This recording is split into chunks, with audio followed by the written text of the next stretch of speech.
Have you ever met somebody that's really confident and you say, man, I wish I was more confident? I know that happened to me.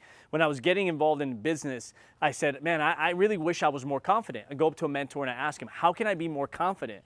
And he gives me the secret to being more confident. Up until this point, for some reason, I just think some people are just born that way. And he says, George, people are not born that way. If you really assess what makes somebody confident, is that they believe in themselves. They believe that they have the capacity to do what they say they're going to do, right? To go be successful. And he says, where does that come from? And I said, from doing it, right? And he says, okay, yes, from doing it. But from doing what? And I said, from setting a goal and doing it. Yes, what is that? And he says, say you're going to do something and then keep your word to yourself. So confidence comes from keeping your word to yourself. And I said, wow, that makes a lot of sense. When I say I'm going to do something and I go do it, I feel more confident. I believe more in who? Me. I believe more in what? My word.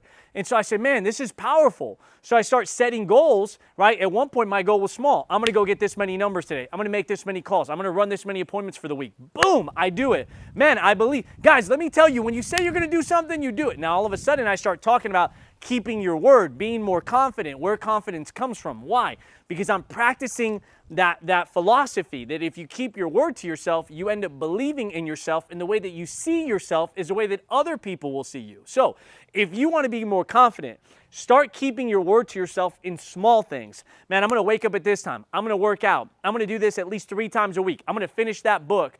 I'm going to read this much. I'm going to get into the office by this time. I'm going to sacrifice. Man, the next 5 days I'm getting in early, I'm leaving late. Start saying you're going to do something. Start saying you're going to do something to yourself. Then follow through on it. Keep your word to yourself. And what will happen is that you will start to believe in yourself, which we call that confidence. I hope this video helps you be more confident by keeping your word to yourself.